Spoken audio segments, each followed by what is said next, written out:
Mixed economy, एक एक करके हम ये देखते हैं कि आखिर ये होता क्या है। जैसे मान लीजिए कि एक कंट्री, अब इस कंट्री में जो रिसोर्स है, इन रिसोर्स पर अधिकार किसका है? कैपिटल वालों का है, या जिनके पास पैसा है उसका है। इसी को हम प्राइवेट बोल देते हैं। बात समझ में आ रही है? यहाँ पर रिसोर्स पर अधिकार किसका है? कैपिटलिस्ट के पास पर है। यहाँ पर काम, यहाँ पर डेवलपमेंट किस आधार पर हो रहे हैं? उस आधार पर हो रहे हैं जिस आधार पर डिमांड हो रही है। लेकिन डिमांड किसकी? यहाँ पर मार्केट जो है वो खुद अपनी डिमांड को बनाता है। यहाँ मार्केट जो है वो खुद डिमांड बताता है कि आखिर मेरी डिमांड है क्या। तो यहाँ पर किसकी डिमांड देखी जाएगी? मार्केट की डिमांड। और इस तरीके से चीजें जो है वो चलेंगी। तो यहाँ आपको क्या दिखाई दे रहा है कि सर मार्केट है, सर कैपिटलिस्ट है, और कैपिटलिस्ट के पास में रिसोर्स है, और मार्केट की डिमांड के आधार पर चीजें जो हैं वो आगे चलती जा रही है। लेकिन यहाँ कहीं गवर्नमेंट नहीं दिखाई दे रही है। तो क्या हम ये समझें कि जो कैपिटलिस्ट इकोनॉमी होती है वहां गवर्नमेंट नहीं होती? तो बिल्कुल होती है, क्योंकि अगर मैं यूएसए की बात करूं, वहां आपको बाइडेन दिखाई देते हैं। बात समझ में आ रही है? तो यहाँ पर देखिए कि यहाँ होती है गवर्नमेंट इधर, और गवर्नमेंट का जो काम होता है वो सिर्फ होता है रूल एंड रेगुलेशन।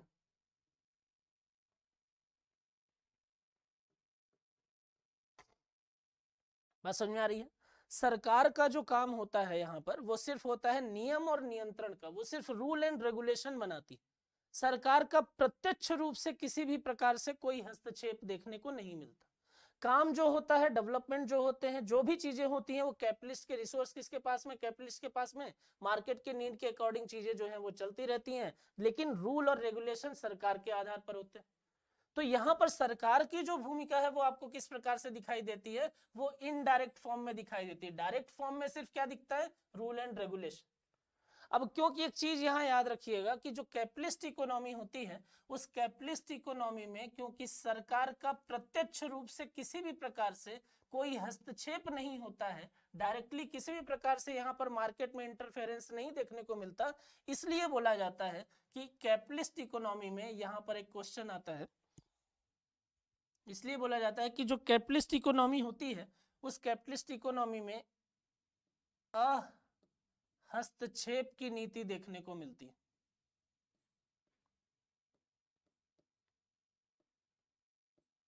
इसको इंग्लिश में बोलते हैं हैंड्स ऑफ पॉलिसी।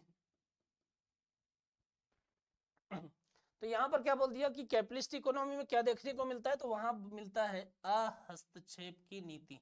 क्यों हस्तक्षेप की नीति? क्योंकि मैंने आपको बोला कि सरकार का प्रत्यक्ष रूप से किसी भी प्रकार से यहाँ हस्तक्षेप देखने को नहीं मिल रहा। अब गवर्नमेंट का प्रत्यक्ष रूप से हस्तक्षेप देखने को नहीं मिल रहा, तो क्या बोल दिया?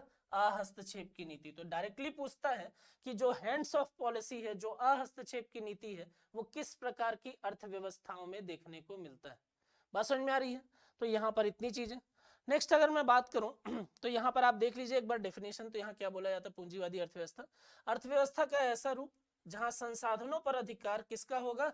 निजी स्वामित्व का होगा, तथा सरकार की जिम्मेदारी नियम एवं नियंत्रण की होती है। आर्थिक क्रियाओं का संचालन बाजार की मांग के अनुरूप होता है। चूंकि ऐसी अर्थव्यवस्था में सरकार का प्रत्यक्ष रूप से हस्तक्षेप नहीं होता, अतः कहा जाता है कि पूंजीवादी अर्थव्यवस्था में हस्तक्षेप की नीति देखने को मिलती है। तो आपको इतनी बात याद रखनी है, 3-4 क्वेश्चन यहाँ से बन रहा है कि रिसोर्स किसके पास में होंगे? कैपिटलिस्ट के पास में होंगे। गवर्नमेंट का रोल क्या होगा? रूल एंड रेगुलेशन का। मार्केट की डिमांड के अकॉर्डिंग, मार्केट के नीड के अकॉर्डिंग डेवलपमेंट और काम जो है वो चलते रहेंगे। और यहाँ पर डायरेक्टली रोल नहीं होने पर, इंटरफेरेंस नहीं होने पर बोल दिया हैंड्स ऑफ पॉलिसी, बोल दिया हस्तक्षेप की नीति। बात समझ में आ रही? तो जैसे अगर मान लीजिए कि यूएसए की इकोनॉमी की हम बात करें ना, तो वहां पर आपको किस प्रकार की अर्थव्यवस्था देखने को मिलेगी, किस प्रकार की आपको इकोनॉमी देखने को मिलेगी? तो वहां आपको पता चलेगा कि ये कैपिटलिस्ट इकोनॉमी। क्लियर? आगे चलते हैं, देखते हैं और क्या। पूंजीवादी अर्थव्यवस्था टोटली मार्केट पर बेस्ड, जिसके पास पैसा है वो ऊपर है, जिसके पास पैसा है, जो कैपिटलिस्ट है, उनका दबदबा यहाँ ज्यादा देखने को मिलेगा। नेक्स्ट अगर मैं बात करूं दूसरे टाइप की, तो यहाँ पर क्या हो रहा है कि ये जो रिसोर्स आपको दिखाई दे रहे हैं, यहाँ रिसोर्स पर अधिकार किसका मिल जाएगा? गवर्नमेंट का। ठीक है? और गवर्नमेंट जो है वही कंट्री के डेवलपमेंट के लिए काम करेगी। बात समझ में आ रही है? तो समाजवादी अर्थव्यवस्था जो है यहाँ पर क्या हो रहा है, जैसे मान लीजिए कि ये आपको गवर्नमेंट दिखाई दे रही है, अब गवर्नमेंट के पास में रिसोर्सेस हैं, ठीक है। अब यहाँ पर जो goods are owned by the government है, जितने भी चीजें हैं, जो कुछ भी है, सब सरकार के दायरे में आ रहा है। यहाँ वर्कर भी दिखाई दे रहे हैं, यहाँ पर आपको इंडस्ट्रीज भी दिखाई दे रही हैं, यहाँ पर वांट्स, नीड्स, रिसोर्सेस, पीपल सब आपको यहाँ दिखाई दे रहे हैं, सब लेकिन यहीं से जुड़े हुए। तो यहाँ से चीजें इधर आएंगी और यहाँ पर गुड्स गो टू वर्कर्स, जो लोग हैं, जो वहां पर काम करने वाले लोग हैं, उनके विकास के लिए, उनके डेवलपमेंट के लिए भी कौन काम करेगा? सरकार ही काम करेगी। तो रिसोर्सेस किसके पास में है? रिसोर्सेस जो है वो गवर्नमेंट के पास में, गवर्नमेंट के द्वारा ही सब कुछ। उधर आप क्या देख रहे थे? इधर जो चीजें आपको दिखाई दे रही थी वो क्या दिखाई दे रहा था कि रिसोर्स किसके पास में? कैपिटलिस्ट दिखाई दे रहे थे। यहाँ पर आपको समझ में आ रहा था कौन लीड कर रहा है? कैपिटलिस्ट लीड कर रहे हैं। और यहाँ क्या समझ में आ रहा है कि गवर्नमेंट के पास में रिसोर्स है, गवर्नमेंट के पास में डेवलपमेंट दिख रहा है। तो यहाँ देखिए, the economy in which the means of the production is owned by the government, सरकार के द्वारा ओन की जाती है या फिर society, and goods and services are produced for social welfare, it is a, इसे समाजवादी अर्थव्यवस्था के नाम से भी जाना जाता है। बात समझ में आ रही है? यहाँ पर चीजें जो हैं वो कटी हुई हैं। तो इसे समाजवादी अर्थव्यवस्था, it is a known as socialist economy, इसे समाजवादी अर्थव्यवस्था के नाम से भी आप देख सकते हो। तो यहाँ तक दो चीजें आपको समझ में आ गई। क्या दो चीजें? एक आपको ये समझ में आ गया कि सर अगर कैपिटलिस्ट इकोनॉमी होगी तो रिसोर्स किसके पास में होंगे? कैपिटलिस्ट के पास में होंगे। सर अगर सोशलिस्ट होगी तो गवर्नमेंट के पास में होंगे। और अगर मैं अगले तीसरे टाइप की बात करता हूं तो वहां पर अगर मैं आपसे बोलूं कि यहाँ किसके पास में, तो रिसोर्स के डिस्ट्रीब्यूशन के बेसिस पर ही डिवीजन देखने को मिल रहा है यहाँ पे। बात समझ में आ रही है? तो यहाँ क्या मिल रहा है कि जो रिसोर्स है, जो संसाधन है, वो किसके पास में है? प्राइवेट और पब्लिक। इकोनॉमिक्स में पब्लिक का मतलब होता है गवर्नमेंट। समझ में आ रही है? तो यहां पर आपको क्या समझ में आ रहा है? यहाँ भाई प्राइवेट भी होगा और यहाँ पर गवर्नमेंट भी होगा। तो ऐसी अर्थव्यवस्था या ऐसी इकोनॉमी जहां पर आपको कॉम्बिनेशन दिखे, जहां पर आपको ये समझ में आए कि कैपिटलिस्ट इकोनॉमी भी है, जहां पर आपको ये समझ में आए कि सोशलिस्ट इकोनॉमी भी है, तो वहां आपको क्या समझ में आ जाएगा कि कॉम्बिनेशन जहां पर दिख रहा है वहां बोल दे तो मिश्रित या मिक्स्ड इकोनॉमी। बात समझ में आ रही है? तो चीजें आपको किस प्रकार से दिखाई दे रही हैं कि जहां पूंजीवादी और समाजवादी अर्थव्यवस्था का सम्मिलित रूप नजर आता है, उस अर्थव्यवस्था को आप क्या बोलते हो? आप बोल देते हो कि ये मिश्रित अर्थव्यवस्था है। ऐसी अर्थव्यवस्था में संसाधनों पर अधिकार जो है वो सरकार और निजी व्यक्तियों दोनों के पास में वो देखने को मिलता है। और इस प्रकार की अर्थव्यवस्था मिश्रित अर्थव्यवस्था होती है। भारत की अगर बात करें तो भारत में वर्तमान में किस प्रकार की अर्थव्यवस्था है? मिश्रित अर्थव्यवस्था या मिक्स्ड इकोनॉमी, राइट। तो यहां पर आपने ये देखा कि तीन टाइप मेनली डिवीजन तीन टाइप में है किसका? इकोनॉमी का। कैपिटलिस्ट इकोनॉमी, अगर मैं एक एक कंट्री के एग्जांपल दूं तो यूएसए। सेकंड अगर मैं बात करूं सोशलिस्ट इकोनॉमी, तो अगर मैं यहां पर बोलता हूं चाइना या वियतनाम जैसे कंट्री जो हैं। और थर्ड अगर मैं बात करता हूं मिक्स्ड इकोनॉमी में, तो मैं यहां पर आपको नाम बताता हूं इंडिया, राइट। तो यहाँ पर आपको तीन पार्ट समझ में आ गया। मेनली डिवीजन जो है वो आपको समझ में आ गया कि मेनली इकोनॉमी के तीन डिवीजन है, ठीक है। अब इस तीन डिवीजन के अलावा कुछ और भी टाइप होते हैं अर्थव्यवस्था के, कुछ और भी पार्ट होते हैं इकोनॉमी के। क्या क्या पार्ट होते हैं? तो यहाँ देख लीजिए, एक को बोलते हैं ओपन इकोनॉमी, ठीक है। तीन चीजें मैं आपको यहाँ बताता हूँ। एक को बोला जाता है ओपन इकोनॉमी, एक को बोला जाता है क्लोज्ड इकोनॉमी। दोनों एक दूसरे से रिलेटेड है, तो चीजें आपको आसानी से समझ में आ जाएगी। Open economy in the sense कि आपको ये वर्ल्ड दिखाई दे रहा है ना, हर व्यक्ति जो है वो एक दूसरे से इंटरकनेक्ट आपको लग रहा है कि एक वर्ल्ड मतलब एक कंट्री का व्यक्ति दूसरे कंट्री से कनेक्ट, दूसरे कंट्री से रिलेट कर रहा है, दूसरे का तीसरे से, इस तरीके से एक रिलेशन दिखाई दे रहा है। यहाँ पर इसको ऐसे समझ लीजिए कि जैसे मान लीजिए कि ये एक कंट्री है, ठीक है, और ये एक दूसरी कंट्री है, ये एक तीसरी कंट्री है, ठीक। अब यहाँ पर इस कंट्री के लोगों का ट्रेड जो है और इन्वेस्टमेंट जो है वो इन कंट्री के साथ में हो रहा है।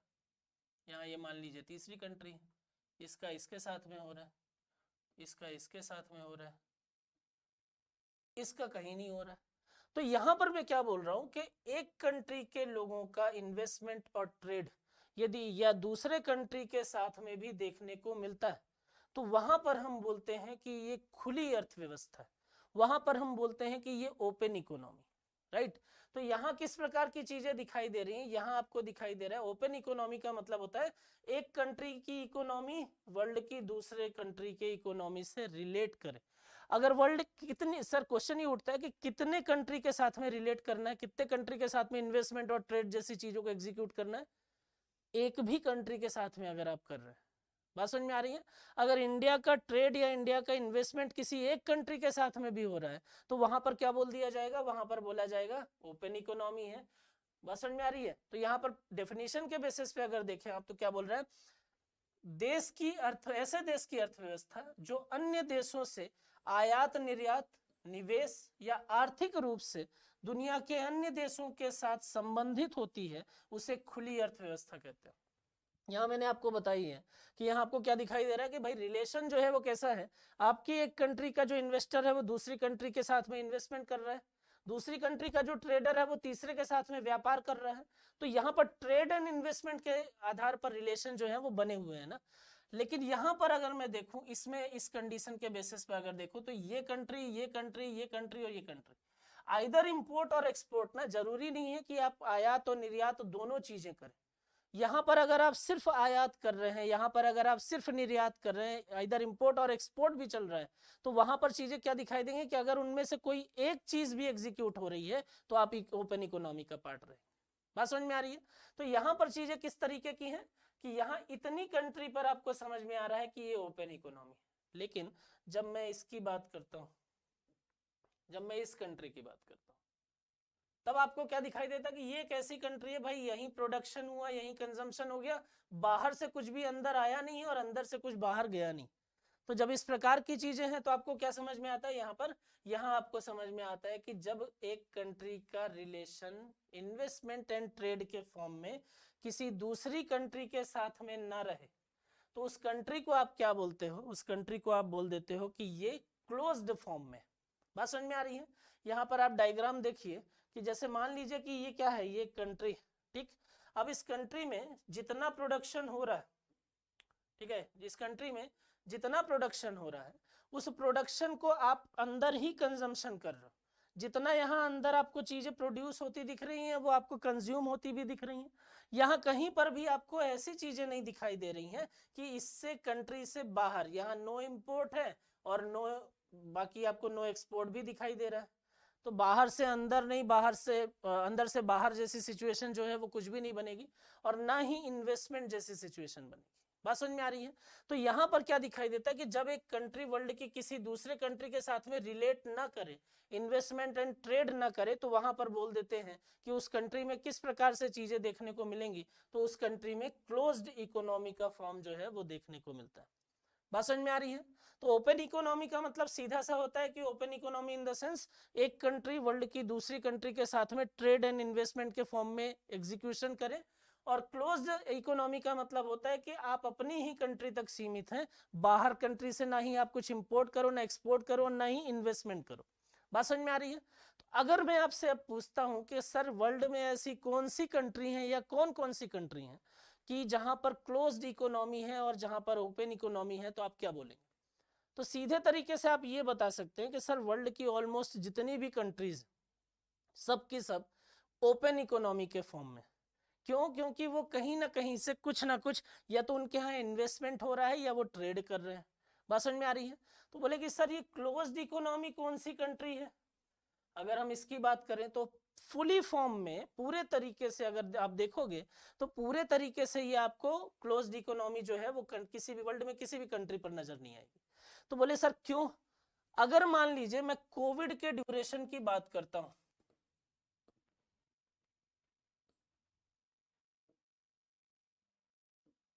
अगर मान लीजिए मैं कोविड के ड्यूरेशन की बात करता हूं, तो कोविड 19 के टाइम ड्यूरेशन पर अलग अलग कंट्री ने करना चालू कर दिया था, बाहर से आने वाले इंपोर्ट पर वो बैन लगाना चालू कर दिए, बैरियर लगाना चालू कर दिए। आप इंडिया को देख लीजिए तो इंडिया ने क्या किया, कुछ पर्टिकुलर टाइम ड्यूरेशन तक ट्रेड बंद कर दिया। चाइना ने कुछ पर्टिकुलर टाइम ड्यूरेशन तक ट्रेड बंद कर दिया। मैक्सिमम कंट्री जहां पर इस तरीके की चीजें दिख रही थी वहां पर क्या हुआ, पर्टिकुलर टाइम ड्यूरेशन तक ट्रेड जो है वो बंद हो गया। बात समझ में आ रही है। दूसरा एग्जांपल देखिए कि जैसे मान लीजिए कि रसिया और यूक्रेन के बीच में वॉर हो रही है। अब अगर मान लीजिए कि हम ये बोलते हैं कि यूक्रेन को यूएसए जो है वो वेपन सप्लाई कर रहा है ना, तो यहाँ पर आपको चीजें किस प्रकार से दिखाई दे रही थी कि अगर मान लीजिए कि जब इनके बीच में लड़ाई हो रही है तो लड़ाई के केस पर ये बाहर की दुनिया से अगर कट जाए, जितना प्रोडक्शन है जो कुछ है सब यहीं पर है, जितना जो है यहीं पर है, और आपस में सिर्फ क्या कर रहे हैं, अब लड़ाई कर रहे हैं। तो अगर बाहर से उस टाइम ड्यूरेशन में इनका ट्रेड, इनका इन्वेस्टमेंट सब बंद हो जाए अगर, तो वहां पर क्या बोल दिया जाएगा कि ये क्लोज्ड फॉर्म है। तो कोविड-19 के उस टाइम ड्यूरेशन में जब कंट्री ने कहीं से भी कोई भी किसी भी प्रकार से इन्वेस्टमेंट एंड ट्रेड अलाउ नहीं किया था, ना ही बाहर इन्वेस्टमेंट कर रहे थे, ना ही बाहर से ट्रेड कर रहे थे, उस टाइम ड्यूरेशन में अगर मैं बोलूं तो वहां पर चीजें किस प्रकार से समझ में आती हैं कि वहां उस पर्टिकुलर टाइम में आपकी कंट्री पर क्लोज्ड इकोनॉमी का फॉर्म देखने को मिल रहा था। बात समझ में आ रही है। तो ओपन और क्लोज आपको समझ में आ गया कि आखिर ये होता क्या है। तीसरा टाइप होता है यहाँ पर पैरेलल इकोनॉमी। पैरेलल इकोनॉमी का नाम सुन के और ओपन और क्लोज के बाद जब हम इसको देखते हैं तो हमारे पास में एक चीज ये आती है दिमाग में कि सर मतलब जितना इंपोर्ट कर रहे हैं उतना ही हम एक्सपोर्ट कर रहे हैं। अगर इस प्रकार की सिचुएशन होगी तो वहां बोल देंगे पैरेलल इकोनॉमी, लेकिन इसका ये बिल्कुल मतलब नहीं होता। इसका मतलब क्या होता है, तो इसका मतलब होता है कुछ ऐसा। आप ये देखो, दो व्यक्ति बैठे हुए हैं और यहाँ टेबल के नीचे से कार्यक्रम जो है वो बकायदा चल रहा है। बात समझ में आ रही है। तो ये क्या है, ये है घूस, ठीक। और इसी को आप क्या बोल दोगे, इसको आप बोल दोगे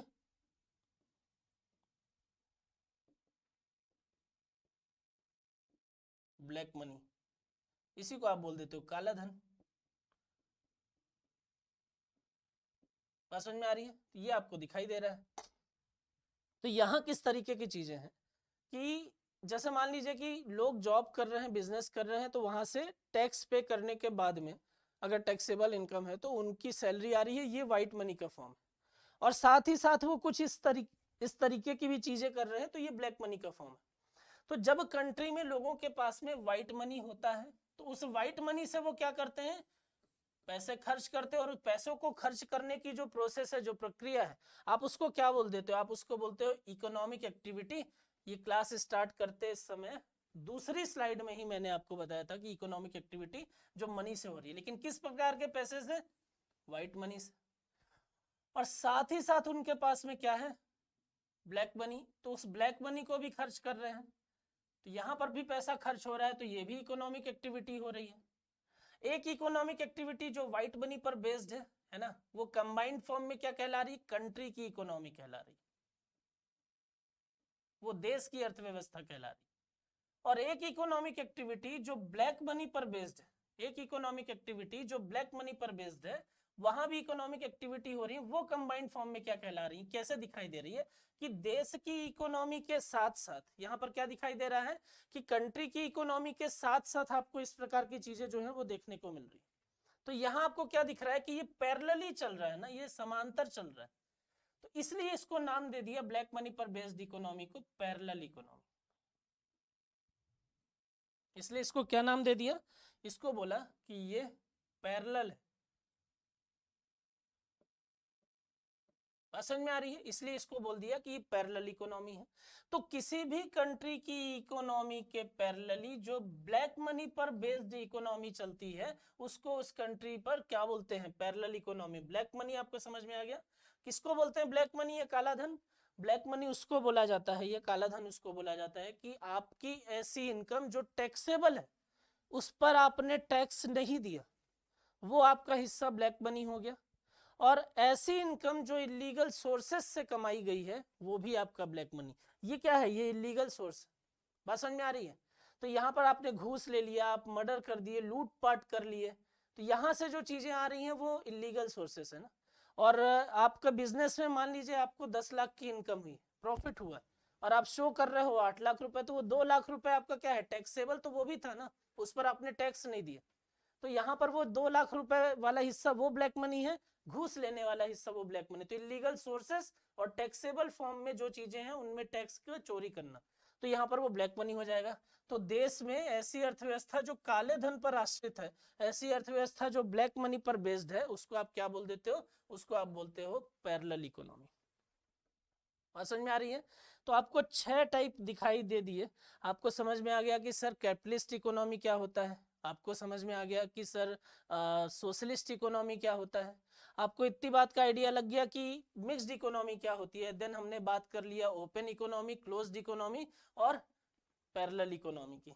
अब इसके बाद अगर मैं आपसे बोलता हूं कि ये सारी इकोनॉमी, अब अगर इनमें से 6 टाइप की इकोनॉमी में मैं आपसे पूछता हूं कि अगर मैं आपको ये बोलूं कि कैपिटलिस्ट,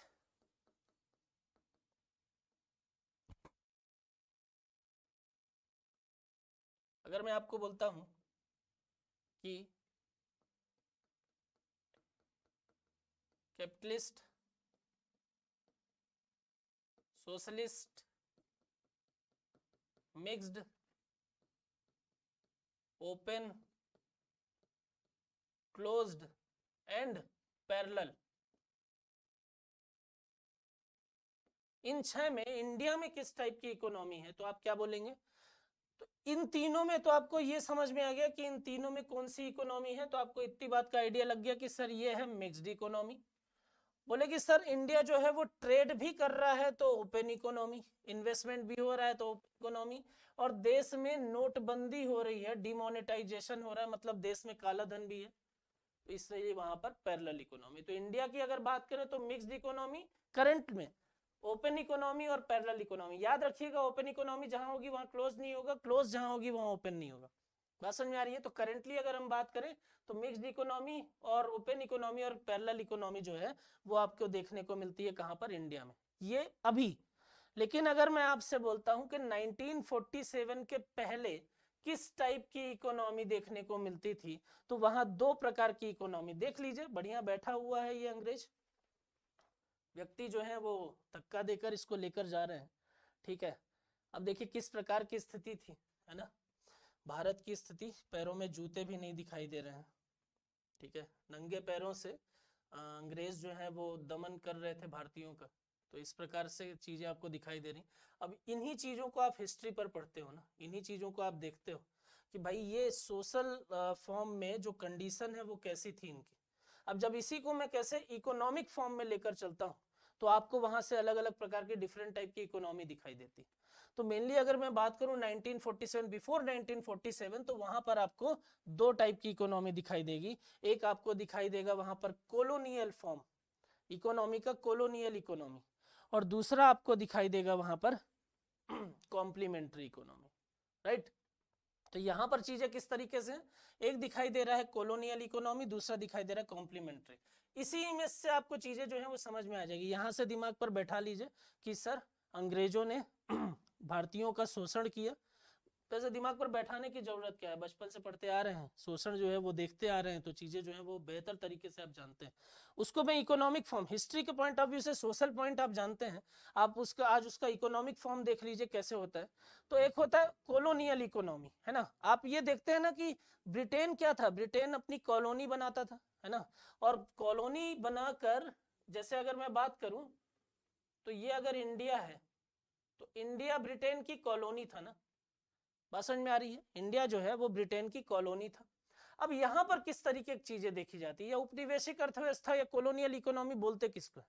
एक चीज समझिए कि जो इकोनॉमिक एक्टिविटी है ना, जो आर्थिक क्रिया है, उस इकोनॉमिक एक्टिविटी पर चीजें किस प्रकार की दिखाई दे रही हैं कि उस इकोनॉमिक एक्टिविटी पर चीजें ऐसी हैं कि कंबाइंड फॉर्म में जितनी भी इकोनॉमिक एक्टिविटी चल रही हैं वो सब वहां पर आपको क्या दिखाई देंगी? इकोनॉमी दिखाई देंगी, है ना। इकोनॉमिक एक्टिविटी का कॉम्बिनेशन ही तो इकोनॉमी होता है। तो यहां पर चीजें किस तरीके से दिखाई दे रही हैं कि अगर मान लीजिए कि आपके किसी इकोनॉमिक एक्टिविटी, जैसे आप 3 जानते हैं, प्रोडक्शन, डिस्ट्रीब्यूशन एंड कंजम्पशन, तो अगर यहां पर आपके तीनों इकोनॉमिक एक्टिविटी में से किसी भी इकोनॉमिक एक्टिविटी पर रेगुलेशन कोई दूसरी कंट्री कर रही, लाइक अगर मान लीजिए कि आपके प्रोडक्शन पर रेगुलेशन कोई दूसरी कंट्री करे, आपके कंजम्पशन पर करे, आपके डिस्ट्रीब्यूशन पर करे, तो इसका मतलब क्या है कि इकोनॉमिक एक्टिविटी पर रेगुलेशन मतलब आपकी इकोनॉमी पर रेगुलेशन। तो यहां पर वही चीज दिखाई दे रही है कि इंडिया की जो इकोनॉमिक एक्टिविटी है, अब आपने हिस्ट्री पढ़ी हुई है ना, तो उसी का इकोनॉमिक पॉइंट देखिए कि यहां पर किसानों को क्या बोला जा रहा था कि आप क्या करो, आप अफीम की खेती करो, ठीक, आप क्या करो, आप नील की खेती करो, आप कपास की खेती करो, फोर्सफुली मार के जबरदस्ती बोला जा रहा था कि आप क्या करिए, आप इन चीजों की खेती करिए। अब ये क्या है, यही है प्रोडक्शन।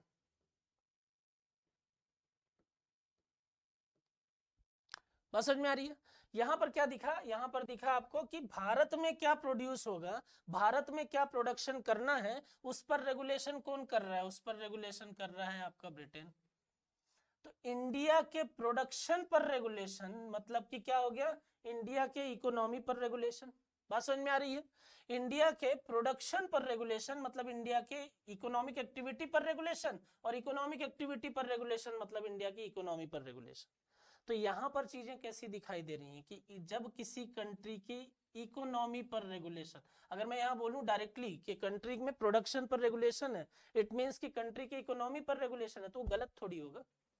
तो यहां पर मैं क्या बता रहा हूं, यहां पर मैं बता रहा हूं कि जो ये प्रोडक्शन है, जो ये चीजें हैं, यहां किस तरीके से आपको दिखाई दे रही हैं कि यहां पर आपकी ये है इकोनॉमी और इस पर रेगुलेशन कर रहा है ब्रिटेन।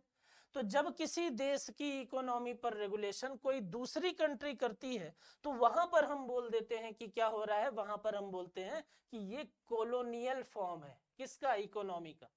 तो यहां पर आपको दिखाई दिया कि इंडियन इकोनॉमी पर रेगुलेशन कौन कर रहा है, ब्रिटेन कर रहा है, इसलिए हम बोलते हैं कि इंडिया की इकोनॉमी पर ब्रिटेन का अधिकार था। तो यहाँ पर इंडिया में इकोनॉमी किस टाइप की हो गई, यहाँ पर इंडियन इकोनॉमी जो है वो ऐसी हो गई, यहाँ पर इंडियन इकोनॉमी जो है वो वैसी हो गई, कैसी, कॉलोनियल फॉर्म में। बात समझ में आ रही है। अब यहां से क्या हुआ, अब यहां से चीजों को आगे लेके गए, नील को उठाया और कहां ले गए, ब्रिटेन, है ना। ब्रिटेन की इंडस्ट्री में उस नील से क्या बनाया, कलर बना दिया, उससे बना दिया रंग, और उस रंग को उठाया और कहां ले गए, ले जाकर इंडिया में वापस भेज दिया। बात समझ में आ रही है। तो यहां चीजें किस प्रकार की दिखाई दे रही हैं कि एक तो आप हमारे प्रोडक्शन पर रेगुलेशन कर रहे हो, तो हमारी इकोनॉमी पर रेगुलेशन आपका है ही है। बात समझ में आ रही है। हमारी इकोनॉमी पर आप रेगुलेशन कर रहे हो, तो हमारी इकोनॉमी कॉलोनियल फॉर्म में हो गई। और दूसरी चीज आप क्या कर रहे हो, आप इंडिया का रॉ मटेरियल कहां ले जा रहे हो,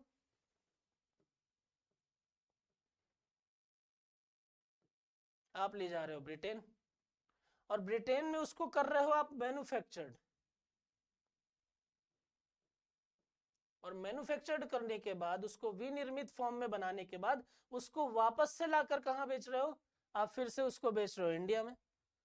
तो जब किसी देश का कच्चा माल या रॉ मटेरियल कंट्री के बाहर ले जाया जाए, उससे विनिर्मित वस्तुओं का निर्माण किया जाए और वही विनिर्मित वस्तुएं वापस उस देश में लाकर बेच दिया जाए, तो वहां बोला जाता है कि उस देश में कॉम्प्लीमेंट्री इकोनॉमी है या पूरक अर्थव्यवस्था है। तो इस केस में यहाँ पर इंडिया में कॉम्प्लीमेंट्री इकोनॉमी भी है, और यहाँ पर इकोनॉमी पर रेगुलेशन के कारण यहाँ पर कॉलोनियल इकोनॉमी। बात समझ में आ रही है।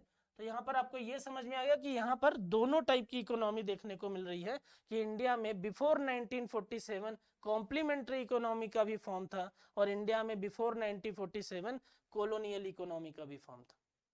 बात समझ में आ रही है।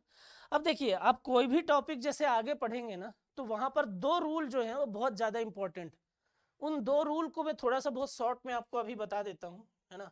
तो यहां पर आप देखिए, जिसको बोलते हैं डिमांड एंड सप्लाई रूल। आगे जो अगला टॉपिक है, जो भी अगले टॉपिक को हम स्टार्ट करेंगे, जैसे हम इन्फ्लेशन की बात अगर करते हैं, तो इन्फ्लेशन में आपको पूरा काम जो है वो डिमांड सप्लाई का है। तो ये दो रूल जो है ये आपको हर टॉपिक में मदद करेंगे, तो आप इसको अच्छे से देख लीजिए, है ना। यहां पर क्या बोल रहा है कि if demand is greater than supply then rate will be, then price will be high. अगर मांग जो है वो क्या है, आपूर्ति से ज्यादा है, तो मूल्य क्या हो जाएंगे, बढ़ जाएंगे। और दूसरा केस बोल रहा है if demand is less than supply then rate will be down. तो मांग अगर यहां पर कम हो रही है, किससे, आपूर्ति से, तो यहां पर चीजें क्या हो जाएंगी, मूल्य कैसा हो जाएगा, डिक्रीज। तो इतनी बात समझ लीजिए कि अगर खरीदने वाले ज्यादा हो जाएंगे और बेचने के लिए सामान कम होगा, तो वहां पर जो प्रोडक्ट का प्राइस है वो हमेशा इंक्रीज होता है। बात समझ में आ रही है। और अगर सामान जो है वो खरीदने वाले कम होंगे और बेचने के लिए सामान कम है, आपूर्ति ज्यादा है, तो प्राइस जो है वो क्या हो जाएंगे, वो डाउन होंगे। तो डिमांड और सप्लाई के बेसिस पे जो प्रोडक्ट का, गुड्स एंड सर्विस का प्राइस डिसाइड होता है, उसी रूल को हम क्या बोलते हैं, उसी को हम बोलते हैं डिमांड एंड सप्लाई रूल। बात समझ में आ रही है? इसमें दो केस आपको याद रखना है। और तीसरा नेक्स्ट अगर मैं बात करूं तो यहाँ बहुत शॉर्ट में आपको बता देता हूं कि ये है थ्योरी ऑफ इलास्टिसिटी। ये चीज आपको थ्योरेटिकली पता है ना, आपको सॉरी ये चीज आपको प्रैक्टिकली पता है, थ्योरी के फॉर्म में मैं बता देता हूँ कि if price is high then demand will be low. अगर मान लीजिए कि मूल्य जो है वो बढ़ जाते हैं, चीजें जो है वो महंगी हो जाती हैं, तो आपकी मांग जो है वो अपने आप क्या हो जाती है, कम। और यदि प्राइस लो है, यदि आपके मूल्य जो है वो कम हो गए, तो आपकी मांग क्या हो जाएगी, बढ़ जाएगी। जैसे मान लीजिए कि आप एक जींस लेने जाते हैं, है ना, एक किसी भी आउटलेट पर, आप पेपे का जींस ले रहे हो फॉर एग्जांपल, है ना, तो वहां पर आपको जींस जो है वो मान लेते हैं कि 3500 का मिल रहा है, तो आप एक जींस परचेस करके आते हो। अब अगर मान लीजिए कि यहीं पर आपको बाई वन गेट वन का ऑफर मिले, तो आप फटाफट दौड़ के जाओगे। बाई वन गेट वन का ऑफर का मतलब कि मूल्य क्या हो गए, जैसे ही मूल्य डाउन हुए मांग बढ़ गई। आप देखो मार्केट में जब भी कहीं पर ऑफर चलता है तो ऑफर के नाम पर डिमांड जो है वो एकदम से इंक्रीज हो जाती है। बात समझ में आ रही है? तो यहाँ पर चीजें क्या दिख रहा है कि अगर प्राइस महंगे हैं प्रोडक्ट के तो उनकी डिमांड जो है वो कम रहेगी, और अगर प्राइस जो है वो कम हो गए हैं तो उनकी डिमांड जो है वो कैसी हो जाएगी, इंक्रीज हो जाएगी। बात समझ में आ रही है? इसी को बोलते हैं मांग की लोच का सिद्धांत, ये इसी को बोलते हैं थ्योरी ऑफ इलास्टिसिटी। बात समझ में आ रही है? क्लियर है? यहाँ पर मैंने कुछ क्वेश्चन भी डाले हैं, तो आज इसको देख लीजिए आप, है ना, और हम टॉपिक खत्म करते जाएंगे तो कुछ क्वेश्चन के फॉर्म जो है वो भी देखते जाएंगे। तो यहाँ पर बोल रहे economics studies individual and organisation in society engaged in the अर्थशास्त्र, समाज में लगे व्यक्तियों और संगठनों का अध्ययन करता है। ठीक है, आपके पास में ऑप्शन है वस्तुओं और सेवाओं एवं वस्तुओं और सेवाओं का उत्पादन का अध्ययन, माल और सेवाओं का वितरण, वस्तुओं और सेवाओं की खपत, और उपरोक्त सभी या उपरोक्त में से कोई नहीं। तो इसका राइट आंसर जो है वो उपरोक्त सभी होगा, क्योंकि वस्तुओं और सेवाओं का तो कर ही रहा है, उसके उत्पादन का कर ही रहा है, उसके वितरण भी कर रहा है, और खपत मतलब उसका कंजम्पशन।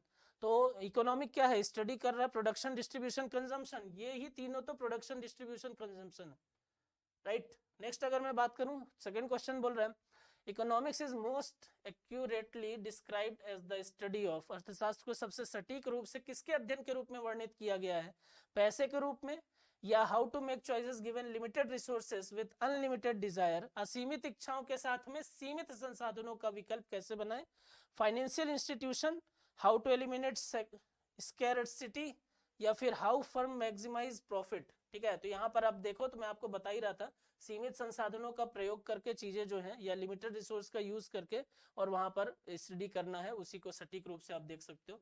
नेक्स्ट अगर मैं यहाँ पर बोलूँ तो the branch of economic theory that deals with the problem of allocation of resource is, संसाधनों के आवंटन की समस्या से संबंधित आर्थिक सिद्धांत की शाखा क्या है, संसाधनों के आवंटन से समस्या से संबंधित ना, तो आप यहाँ पर याद रखिएगा कि माइक्रो इकोनॉमिक्स या फिर व्यष्टि अर्थशास्त्र।